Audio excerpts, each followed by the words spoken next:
सभी को शुभेच्छा, हैप्पी थॉट्स। इस विशेष संदेश में आप सभी का स्वागत है।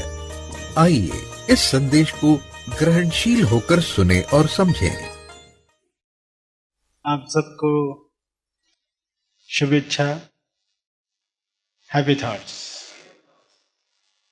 एक अदालत में केस चल रहा था, तो जो केस था उस इंसान पर जिसने अपने पास जाली नोट रखे थे, जाली नोट।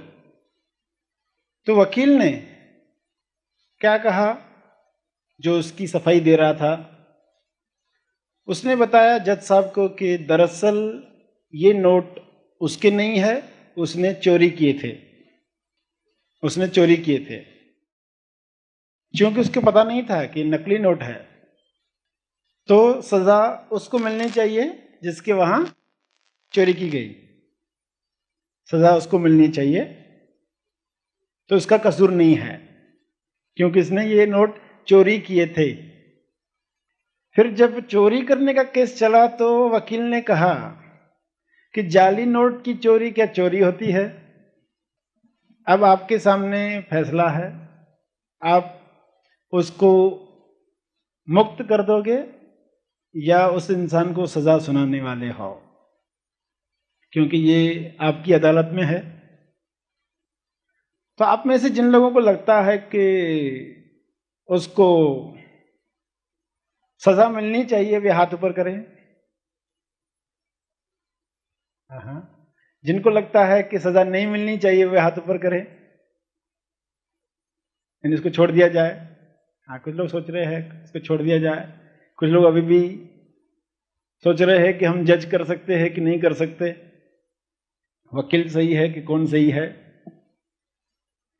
मगर जिन्होंने भी फैसला किया, उन्होंने किस आधार पर फैसला किया? कि सुनने में तो लगता है कि उसको बाज़त बरी किया जाए, मगर कहीं तो कहा जा रहा नहीं, मगर फिर भी उसका कसूर है। कहीं कोने में क्लियरली नहीं मालूम आपने ये फैसला किया, साफ साफ नहीं पता कि ये फैसला सही है कि गलत, मगर दिल क्या कहता है? कहता है कि उसको सजा मिलनी चाहिए, उसका कसूर है। तो मुक्ति हमें चाहिए तो किस तरह से? क्या ऐसी कोई दलील दी जाए और हम मुक्त हो जाए, या वाकई जहां दिल माने कि हम मुक्त हो गए? बहुत तरह के सत्संग चलते हैं, बहुत सारे लोग सुनते हैं और उनको बताया जाता है कि ऐसी तुमको मुक्ति मिलेगी, इस तरह की मालाएं फेरोगे, इस तरह का ध्यान करोगे, इस तरह का कर्मकांड करोगे, इस दिशा में बैठोगे, बहुत कुछ बताया गया। ऐसा नहीं किया तो ये ईश्वर नाराज होगा, वो ईश्वर नाराज होगा। तो हम उनको कहते हैं तुम्हारा दिल क्या कहता है? क्या ईश्वर नाराज होता है? ये तो सुना है, ठीक है, नाराज होता है, उसको बाजू में रखो। तुम्हारा दिल क्या मानता है? क्या नाराज होता है? वाकई नाराज होता है ईश्वर? तो नहीं, दिल कहता है नहीं, नाराज तो नहीं होता होगा। हाँ, ये बताया गया है, ये दूसरी बात है। तो हमें किस तरह की मुक्ति चाहिए जिससे वाकई अंदर से वो आवाज आए कि हम मुक्त हुए, या सिर्फ बाहर की बातों से लोग तो कहे आके आप तो मुक्त हो गए, और अंदर से आपको लगता है नहीं कि हम मुक्त हुए? तो आपको किस तरह की मुक्ति चाहिए? कि लोग कहे आप मुक्त हो गए, या आप कहो मैं मुक्त हूं चाहे लोग कहे कि तुम नहीं हो मुक्त? किस तरह की मुक्ति चाहिए? लोगों के कहने वाली, या जो आपके अंदर से आवाज आ रही है? किसी ने बता दिया कि इस नदी में नहाएंगे तो मुक्ति मिल जाएगी, तो दिल क्या कहता है? वाकई इससे मुक्ति मिल जाती है। अगर उस नदी में नहाने से मुक्ति मिलती तो उसमें रहने वाली जो स्टारफिश है, मछलियां जो है, पहले उनको मुक्ति मिलती ना। फला फला स्थान है, तीर्थ स्थान है, लोग बोलते वहां सब कष्ट दूर हो जाते, मगर वहां इतने सारे भिखारियों को देखा जाता है जो बहुत कष्ट में है, उसी तीर्थ स्थान पे रह रहे और बहुत कष्ट में है। किसने बता दिया जंगल जाओगे तो मुक्ति मिलेगी? तो लोग जंगल भाग जाते हैं। तो सबसे पहले मुक्ति तो शेर को मिलनी चाहिए थी, जो अपने आप को जंगल का राजा मानता है। उसको मुक्ति मिलती थी। तो इसका अर्थ कुछ और बात है, जिसको हम मुक्ति मानकर बैठे हैं वो मुक्ति नहीं है। कोई इस तरह के कपड़े पहनने से मुक्ति मिल जाएगी ऐसा नहीं है, ऐसे कुछ रंग के कपड़े या कपड़ों के त्याग से, ऐसा नहीं। फिर तो सर्कस के जो जोकर है वो पहले मुक्ति प्राप्त करते, या जो बंदर है वे ज्यादा जल्दी रियलाइज हो जाते, मुक्ति प्राप्त करते। तो मुक्ति ये सब कुछ नहीं है। मुक्ति कोई अलग चीज है जिसको मोक्ष कहा गया, निर्वाण कहा गया। क्या है इसको समझें। किस चीज से मुक्त होना है? पहले ऊपर ऊपर से देखेंगे तो ये चीज से मुक्त होना, कि क्रोध से मुक्त होना, बोर्डम से मुक्त होना, व्याकुलता से मुक्त होना, ऐसे बहुत सारे जवाब आएंगे। लोभ लालच से मुक्त होना, द्वेष नफरत से मुक्त होना, डर से मुक्त होना। पर उनके पीछे कुछ और बात है। किसी गांव में, किसी राज्य में जो राजा था, उस गांव के मंदिर के पुजारी के पास संदेशा भेजता था कि आकर मिलो, यहां आके अभिषेक करो। तो वो पुजारी कभी जाता नहीं था राजा के पास, क्योंकि उस पुजारी को सभी लोग मानते थे। तो राजा को अगर आना है तो खुद आए मंदिर में, मैं क्यों जाऊं महल में, वो नहीं जाता था। तो राजा ने क्या किया, राजा तो उसके पास फल भेजा करते थे, फूल उपहार भेजा करते थे। एक दिन उपहार में उन्होंने एक स्त्री को भेजा कि आपके शादी के लिए हमने इनको चुना है, आपका विवाह इसके साथ हो। वो सुंदर स्त्री थी, पुजारी मान गया, उसकी शादी हो गई। फिर उसके बाद में क्या हुआ, थोड़े दिनों के बाद फिर वो पुजारी राजा के यहाँ जाने लग गया, क्योंकि अभी बीवी के गहनों के लिए पैसे चाहिए तो जाना पड़ता है, अभी बच्चों की पढ़ाई लिखाई के लिए कुछ करना है, उनके भविष्य के लिए कुछ करना। अब बहुत सारी बातें आ गई, अब बहुत सारी चिंताएं शुरू हो गई। पहले नहीं थी कोई भी चिंता, इसलिए कहता था कि राजा खुद आए, मैं क्यों जाऊं, और अभी उसको बार बार जाना पड़ता है वहां पर। ये क्यों हो गया? राजा ने ऐसा क्यों किया? क्यों जान गया कि जब तक उससे कोई चिंता शुरू नहीं होती है तब तक वो झुकने वाला नहीं है, तब तक वो आजाद है, तब तक वो बंधन में नहीं है। कोई तो बंधन दिया जाए उसे। तो कोई कहेगा स्त्री बंधन है, लोग अनुमान लगा देते हैं ना। सुने, कुछ बात पकड़ में आएगी कि हम किस चीज की बात कर रहे हैं, जिसकी जरूरत सभी को है। सिर्फ समझ न होने की वजह से लगता है ये तो 50 साल के बाद हमें सीखना चाहिए, अभी तो हम छोटे हैं, हमें तो इसमें नहीं जाना चाहिए। मगर ये समझ कुछ अलग चीज है, ऐसी चीज है जो जितना जल्दी समझ में आ जाए उतना आगे का जीवन बेहतरीन हो जाए। तो क्या स्त्री बंधन का कारण थी, या उसके साथ जो चिंता शुरू हो गई वो बंधन थी, या इस चिंता के पीछे भी कोई और चीज है? इस चिंता के पीछे भी ना स्त्री बंधन का कारण है, ना उसके साथ जो शुरू हुई चिंता है वो कारण है। इस चिंता के पीछे भी एक और चीज है जिसको हम समझने का प्रयास कर रहे हैं। बंधन क्या है, मुक्ति क्या है, बंधन का कारण क्या है, मुक्ति की कैसी अवस्था है। सिर्फ मुक्त होना है एक बार, या हमेशा मुक्त अवस्था में जीना है? जब इस तरह की तैयारी हो जाती है कि अब हम मुक्ति तो प्राप्त करें और मुक्ति में स्थापित भी हो जाए, स्टेबलाइज भी हो जाए, तो यात्रा आगे बढ़ती है। तो कैसे मुक्ति मिलेगी? सत्य जानकर। ये तो बहुत आसान हो गया, सिर्फ सत्य जान लो, मुक्ति प्राप्त हो गई।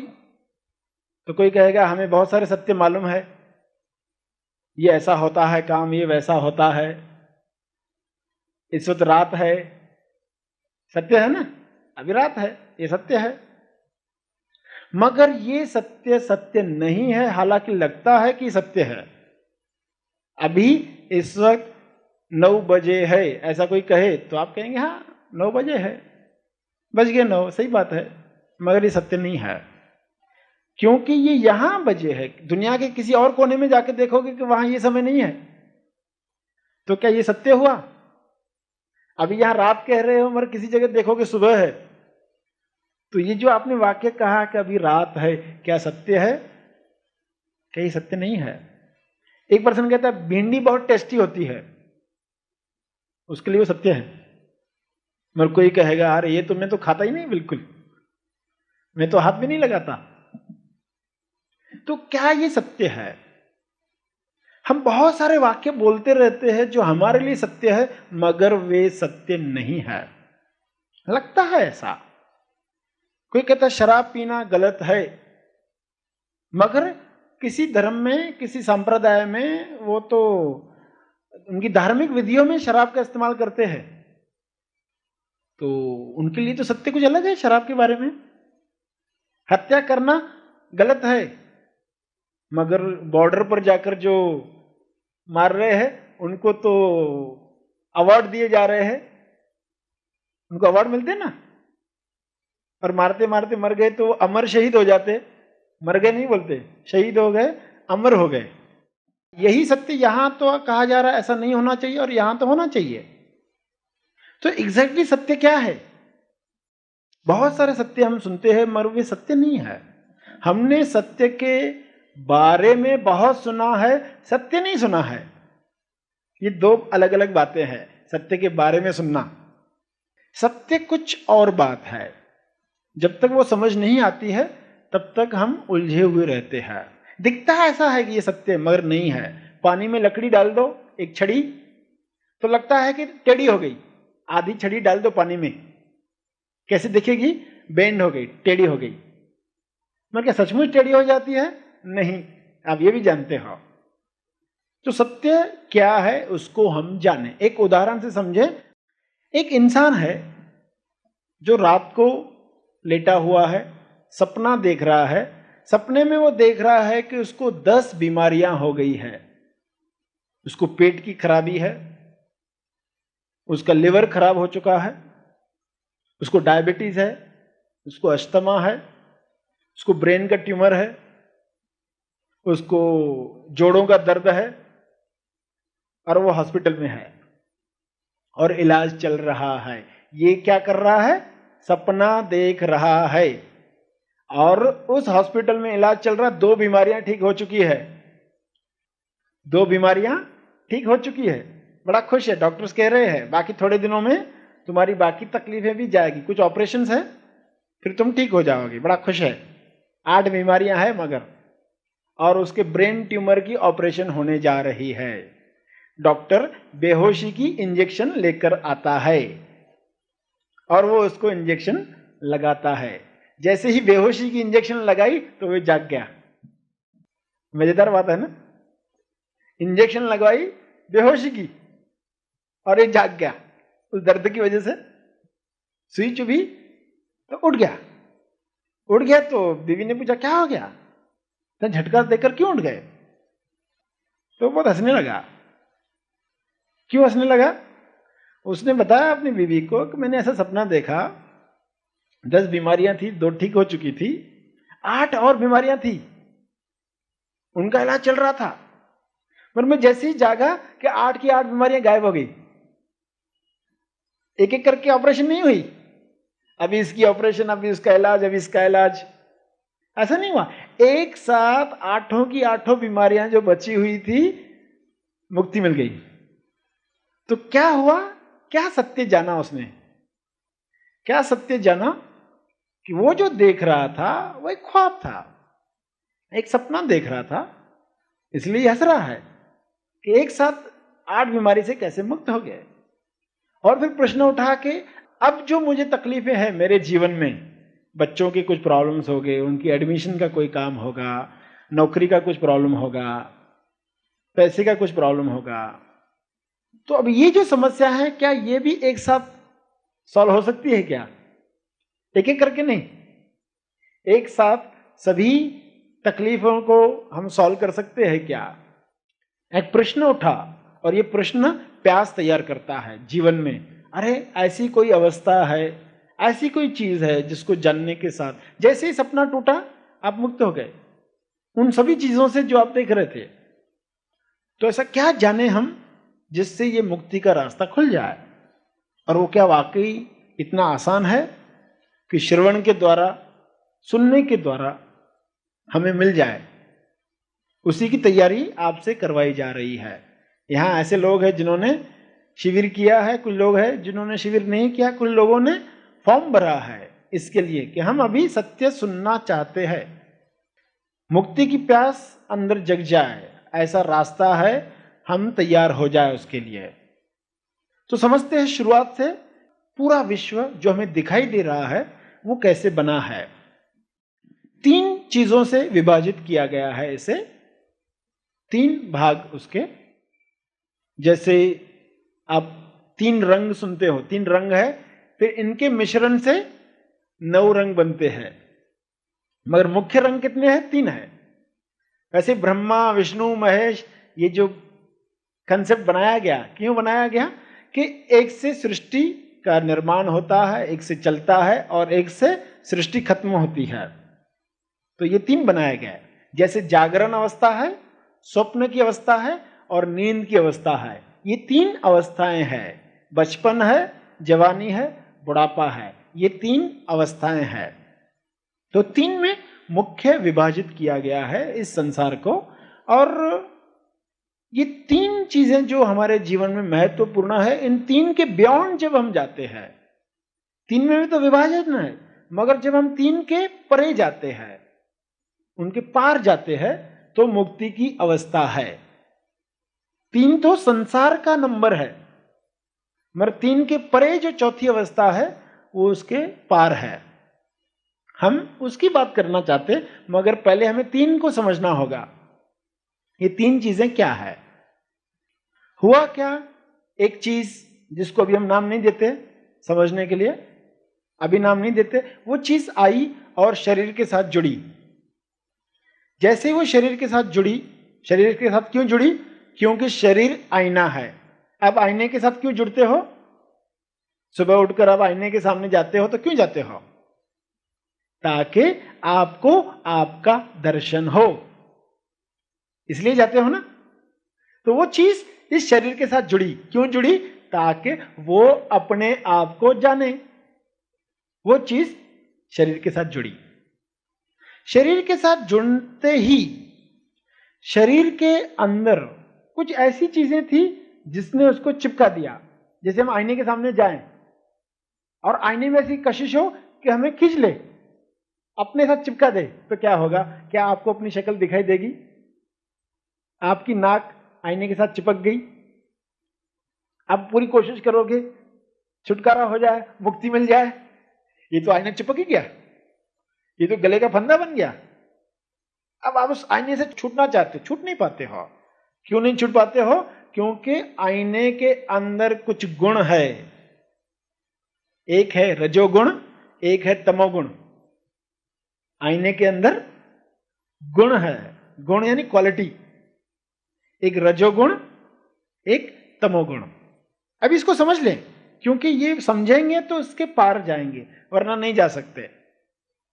रजोगुणी जो लोग होते हैं, जो बहुत भाग दौड़ करने वाले लोग, और जो तमोगुणी लोग हैं, जो बड़े सुस्त प्रकृति के लोग हैं, लेजी है, इस तरह के मनोशरीर यंत्र होते हैं। यहां इतने सारे लोग हैं, मगर सब अलग अलग ढंग से है। तो विभाजन करेंगे इसको समझने के लिए। ये 2 गुण है, इन 2 के बीच में एक तीसरा गुण है, वो है सत्व गुण।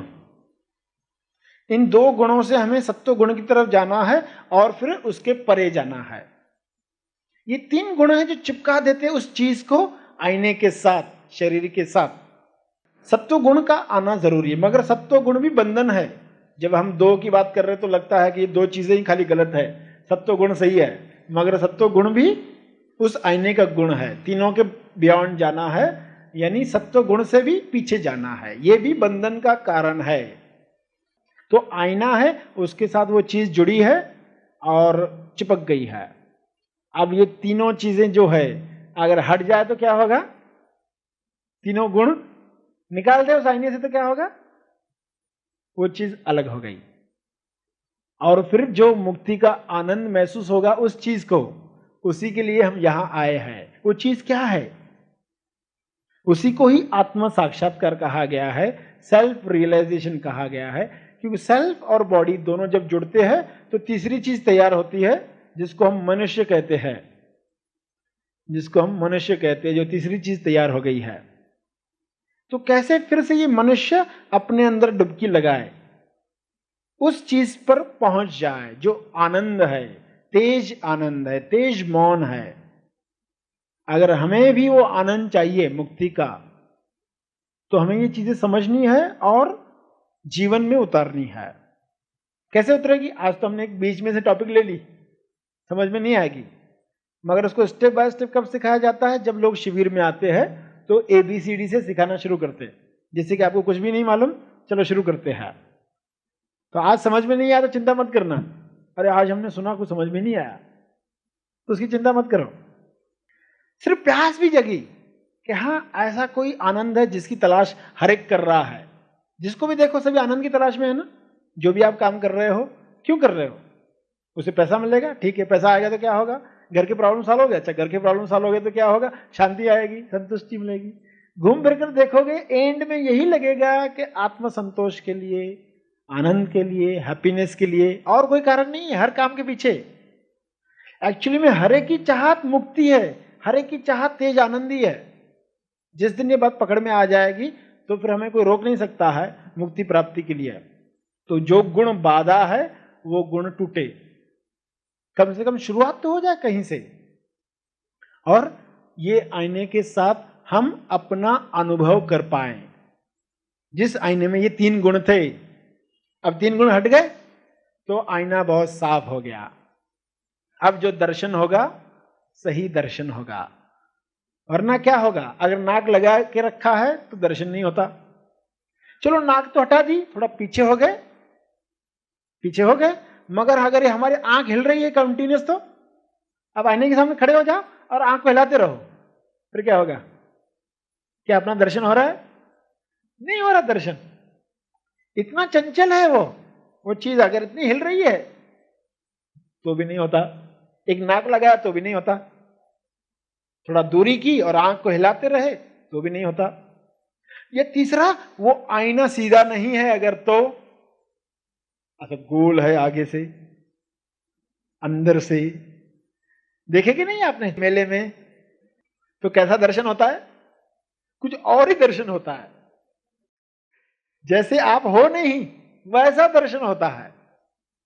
कोई कहता है मैं ऐसा सा अनुभव किया है, मैंने ऐसा अनुभव किया है, तो हम बोलते जो अनुभव तुमने किया है वैसा नहीं है।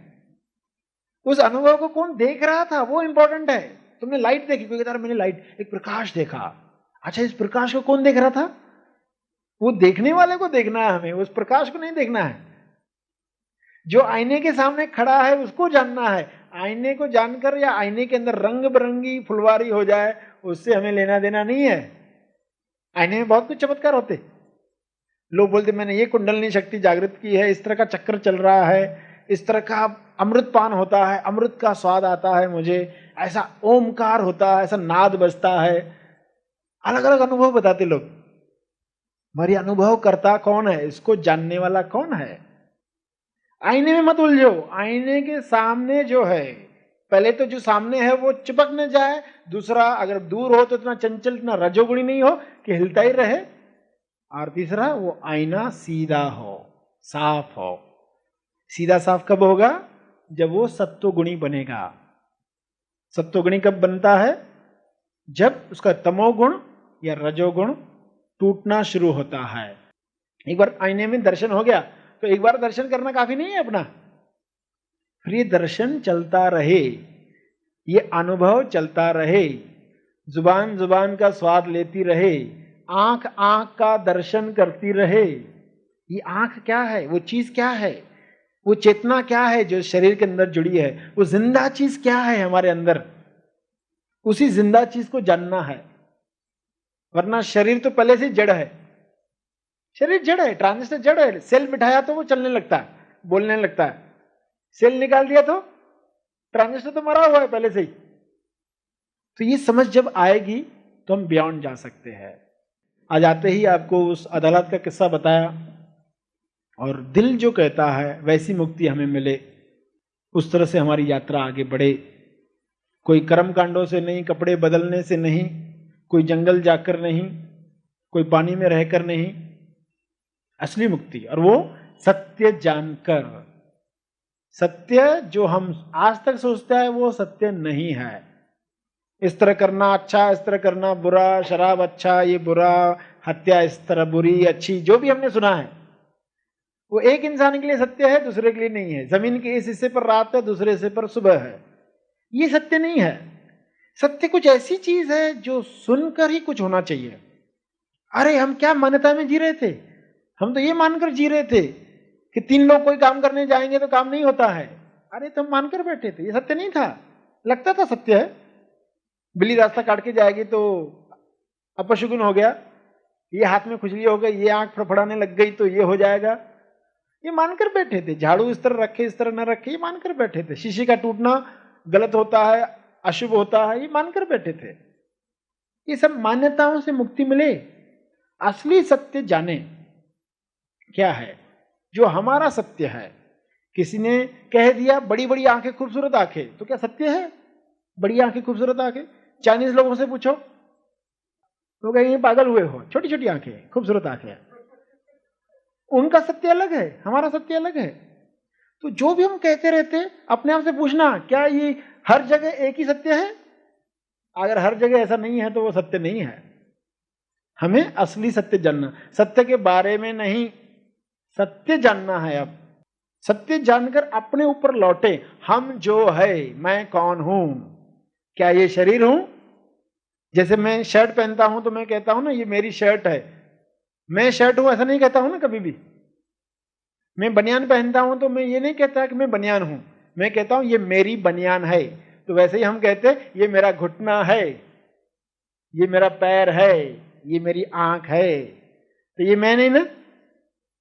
शर्ट का कोई पॉकेट फाड़ दे, आपका शर्ट का पॉकेट किसने फाड़ दिया, तो आप ये कहते हो कि मैं फट गया, नहीं कहते हो ना।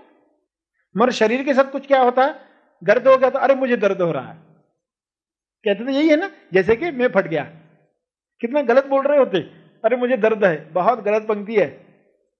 आपको आज तक दर्द नहीं हुआ, आपके शरीर को हुआ होगा, आपको आज तक दर्द नहीं हुआ, धोखा हो गया, असत्य में जी रहे। अरे मन परेशान है, जब हम कहते हो मन परेशान है, तुम नहीं हो परेशान। जब कहते हो मैं परेशान हूं तो आप गलत कह रहे हो। मन परेशान कह सकते हो, तुम परेशान नहीं हो। ठीक है, मन परेशान है, होते रहता है, करने दो उसका काम अपना, मैं अपना काम करूं। तो अपने आप को इस तरह अलग जान पाओगे, सत्य जान जाओगे, फिर कैसा आनंद होगा उसकी कल्पना अभी नहीं कर सकते। तो ये रास्ते पर हमें चलना है। मुक्ति का जो रास्ता है, श्रवण का रास्ता है, सत्य सुनने का रास्ता है। सुनोगे बात पकड़ में आएगी, अरे ये तो बहुत आसान है, पहले क्यों नहीं पता चला।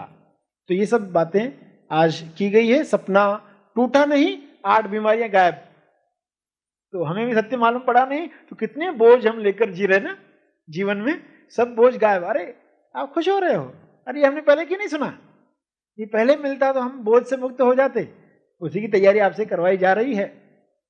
सिर्फ आपको हम समझाने का प्रयास कर रहे हैं कि क्या मिलने जा रहा है, क्योंकि जब तक आपको पकड़ में नहीं आएगी बात, तब तक आप आना भी नहीं चाहोगे, पता नहीं क्या बता रहा है। जब पकड़ में आएगी बात, अरे हाँ ये तो मुझे चाहिए, मुझे भी हैप्पीनेस चाहिए, तो वो चीज क्या है जो आकर जुड़ी है, ऐसा क्या हुआ है हमारे जीवन में, ये आईने के 3 गुण क्या है जो पकड़ कर बैठे हैं। तो हम अपने आप से पूछें कि अब हम आईने से अलग होने को तैयार है कि नहीं है, या चिपके ही रहेंगे जिंदगी भर इन 3 गुणों की वजह से। तो त्रिगुणों से मुक्ति है असली मुक्ति, चिंता से मुक्ति नहीं। चिंता तो इस गुण की वजह से आई है, अगर वो रजोगुण नहीं होता तो चिंता भी नहीं आती थी आपको। तो मूल है ये गुण जो चिंता लाते, बोर्डम लाते, क्रोध लाते हैं, द्वेष, अहंकार, लोभ, लालच, गिल्ट, अपराध बोध। तो इन तीनों के पीछे जाना, तेज आनंद, तेज मौन में काम करना है, आनंद लेना है। ये सब बातें सुनी आपने और सेवा का मौका दिया, इसलिए आपका बहुत बहुत धन्यवाद। Happy thoughts. सभी को शुभेच्छा। Happy thoughts.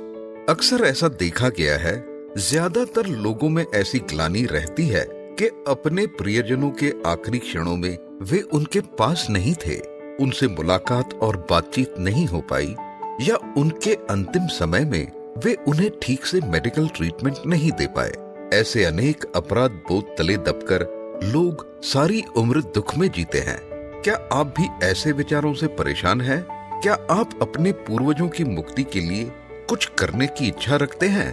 क्या आप चाहते हैं कि आपके दिवंगत प्रियजनों को शांति मिले, उनकी आगे की यात्रा अच्छी हो? जीते जी हम जो उन्हें कहना चाहते थे कभी कह नहीं पाए। क्या आपको ऐसी अपूर्णता का एहसास होता है? क्या सभी कर्मकांड करके भी आपको असंतुष्टि रहती है? इसलिए इस पितृपक्ष में ऐसी सभी ग्लानि एवं अपराध बोध से मुक्ति दिलाने हेतु तेज ज्ञान के प्रकाश में सर श्री की शिक्षाओं पर आधारित अदृश्य पितृदोष मिटाने की युक्ति, अपने पूर्वजों का सच्चा श्राद्ध कैसे करें, liberation from ancestral karmic bondage, इस ऑनलाइन शिविर का आयोजन किया गया है जूम ऐप द्वारा।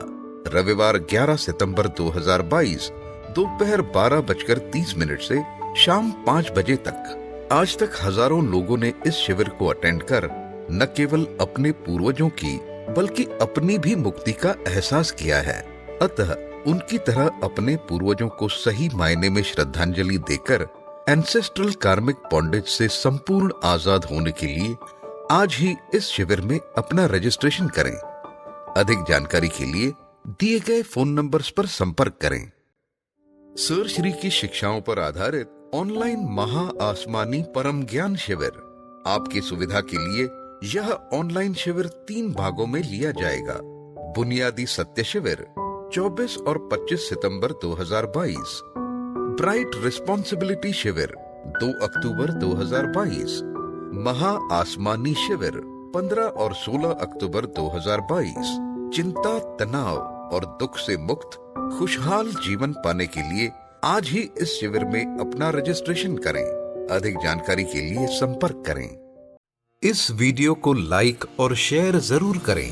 साथ ही अपने अभिप्राय हमें कमेंट करके जरूर बताएं। हैप्पी थॉट्स तेज ज्ञान और सर श्री तेज ज्ञान चैनल को आज ही सब्सक्राइब करें और लेटेस्ट अपडेट्स सबसे पहले पाने के लिए बेल आइकन को दबाएं। धन्यवाद।